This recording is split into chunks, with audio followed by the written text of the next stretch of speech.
Iniciando aqui a terceira parte do nosso mini treinamento, iniciando hoje na parte de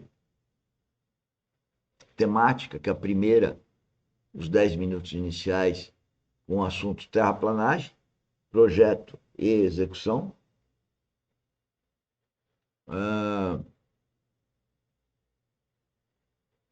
A segunda parte, falamos sobre a administração, que é dinâmica e tem uma visão holística sobre o que fazemos, que é o empreendedorismo técnico, que está um verdadeiro produtivista. Dei uma resumida nisso. E agora falando do que é o verdadeiro motivo da vida de um cristão verdadeiro. E o verdadeiro motivo de um cristão verdadeiro é ter uma vida espiritual. Porque é só a vida espiritual que vai levá-lo à verdadeira alegria, à verdadeira paz. É só tendo uma vida espiritual que a gente vai conhecer o amor ágape, que é infinitamente maior que o amor homem e mulher, o amor pai e filhos, ou amor pelos negócios, pelo hobby ou qualquer outra coisa. Então, vamos ver o vídeo que nós vamos assistir hoje, sobre que nós vamos estudar, que é então, não é só um áudio, né? Que é a parábola a palavra de do Deus está semeador. sendo semeada. E nós precisamos guardar o nosso coração. E a condição Ó, primeiro, que nós estamos aqui semeando. Nós estamos aqui semeando. do nosso coração. O segundo solo rochoso, ele está descrito na parábola no verso 6. Bom, volte lá, por favor. Lucas 8:6. Outra caiu sobre a pedra e, tendo crescido, secou por falta de umidade. A interpretação. A parábola do semeador foi Jesus Cristo que contou para os discípulos, se não me falha a memória. E o que é importante é que ao semear o evangelho, ao falar de Deus, como nós estamos falando aqui, todas as atividades da academia têm esse objetivo, a minha vida tem esse objetivo, tudo que eu faço tem esse objetivo, de falar de Deus, semear. E a parábola do semeador fala que muitas dessas sementes seriam perdidas. Então, por isso que eu falo que apenas 5% das pessoas nasceram de novo e a gente está em busca de dar glória a Deus, pescando almas para Deus. Vamos ao verso 12. 13. Aqui caiu sobre a pedra são os que, ouvindo a palavra, a recebem com alegria. Já demos uma primeira ênfase, né? Então, esse solo rochoso se refere a um coração, uma condição de coração que recebe a palavra puramente de modo emocional.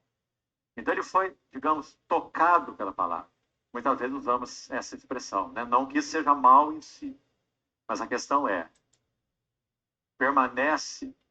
a palavra permanecerá neste nível, ou aquele que foi tocado, que seja nas suas emoções, a palavra encontrará caminho para arraigar e ir mais fundo. E tocar, então, níveis mais fundos. Sabe, irmão? Na nossa alma, segundo a Bíblia, nossa alma tem 3 grandes faculdades: mente, ou pensamentos; desejos, ou vontade, onde nós tomamos decisões, fazemos escolhas, né? Então, pensamentos, escolhas, vontade e sentimentos, ou emoções. Qual é, segundo o ensino da Bíblia, dessas 3 faculdades, a mais importante? Não é a mente e nem as emoções. É a vontade. Por isso, quando o evangelho é pregado, o apelo é feito à decisão. É claro que a mente também é tocada e, de certa forma, as emoções também podem ser tocadas. Mas o apelo é feito à decisão. Então, a decisão daquele que ouve a palavra é dele. O que ele fará com a palavra que ele ouviu? A vontade é chamada por muitos queridos irmãos de a cidadela do coração humano. O que é uma cidadela? Cidadela é um ponto de guarda especial, né? Quando você tem os muros das cidades antigas e tem aqueles postos de guardas, eles são colocados assim, aquelas torres de vigia nos muros, para que a cidadela da cidade, o centro de governo, não seja tomado. Na alma, a cidadela da alma é a vontade. O que eu escolho? Eu escolho dar lugar a que tipos de pensamento? Alguém também já disse, é até um ditado que se tornou popular, verdadeiro, quando pensamos em termos da vida espiritual. Nós não podemos impedir que aves voem sobre a nossa cabeça, mas podemos impedir que elas façam ninho sobre as nossas cabeças. Certo, irmão? Isso é profundamente verdadeiro com relação aos ensinos da palavra de Deus. Nós podemos sim ter pensamentos vagueantes, pensamentos até terríveis que sejam, que estão aí passando por cima da nossa cabeça e tentando ocupar um lugar, mas nós iremos decidir se eles terão lugar ou não terão lugar nos nossos corações. Se não fosse assim, Paulo não poderia dizer, inspirado pelo Espírito Santo, é a palavra de Deus, ele não poderia escrever assim em Filipenses 4:8. Finalmente, meus irmãos, tudo que é verdadeiro, tudo que é de boa fama, se alguma virtude há, se algum louvor existe, seja isso o que ocupe o vosso pensamento. Não é? Então, senhores, eu deixei os senhores ouvirem bastante o Romeu Bonelli e dizer o nosso objetivo aqui nessa terceira parte é ver um trechinho, né? E comentar alguma coisa que venha no meu coração sobre o que a gente está ouvindo, mas sobretudo estimulá-los a ir lá no caso aula 15, né, que começamos hoje, e ver esse trechinho de 10 minutos, né, para vocês curtirem melhor aí o que foi dito. E mais do que isso, é pegar o original que está na playlist do Romeu Bonelli e ouvir o vídeo todo e ver outros tantos vídeos. Ou seja, o mini treinamento é um agente motivador para você estudar, né, a vida espiritual, né, para você nascer de novo, para você amadurecer espiritualmente, né, e vir participar das outras atividades. Na descrição dos nossos vídeos sempre tem todas as atividades. A primeira linha, praticamente, dessa descrição do vídeo é o link para o canal, para o grupo do WhatsApp, para tirar dúvida. E todo dia das 16 às 17 a gente está disponível, segundo o agendamento que nós podemos fazer, para tirar dúvidas de todos os trabalhos que fazemos aqui na academia, né? Então, mas sobre o que ele estava falando, né?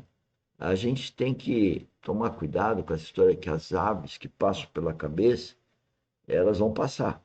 Ou seja, pessoas, muitas vezes amigos, né? Pessoas às vezes íntimas. Pode ser o próprio cônjuge, né? Pode ser o filho, pode ser o pai, né? Um filho. Vai jogar ideias, né? Que não vêm do Espírito Santo. Isso vai acontecer muito.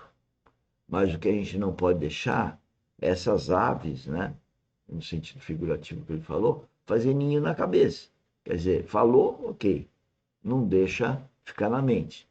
E eu vejo o inimigo falando com as pessoas amadas que eu tenho, e elas, além de não perceberem isso, elas deixam fazer ninho. E isso é terrível, porque depois para arrancar o ninho, vamos dizer assim, é praticamente impossível, é ficar na mão do inimigo. Porque as coisas más que vêm na nossa cabeça, a gente não deve nem proferir. Por isso que fala a Bíblia para não falar palavrão. Tem gente que não fala palavrão porque é bem educado e tal, mas fica cheio de ideias ruins a respeito do outro.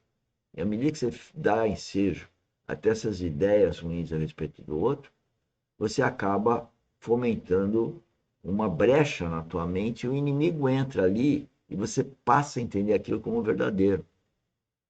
Então, a melhor coisa é quando você tem um prenúncio de alguma coisa, é dialogar. E dialogar não é só falar, nem ficar totalmente surdo. Porque eu conheço pessoas que falam, são agressivas e erram de um lado, e tem outras que não falam nada. É muito triste, tanto como uma coisa como a outra. Quem não fala nada acha que os fatos de não falar nada está sendo bonzinho, está sendo educado, não está querendo entrar em contenda. E o outro, do outro lado, não percebe que cria contenda desnecessariamente. Tem que haver um diálogo. O diálogo é duas pessoas falando. É um fala, o outro considera, o outro fala. Agora, um diálogo, se não tiver a presença de Cristo, também não rola. Pode rolar até coisas que não agradam a Deus. Então, tem muita gente aí nas empresas que dialogam, elas se entendem, produzem, mas não estão sendo guiadas pelo Espírito Santo. Bom, era isso que a gente tinha para hoje. Até então, às 8 horas, trabalhando aí com vocês o dia todo. E venham para a academia, compartilhem os nossos vídeos e participem dos nossos eventos, nossas atividades. Tchau, um bom dia para todos, uma boa semana.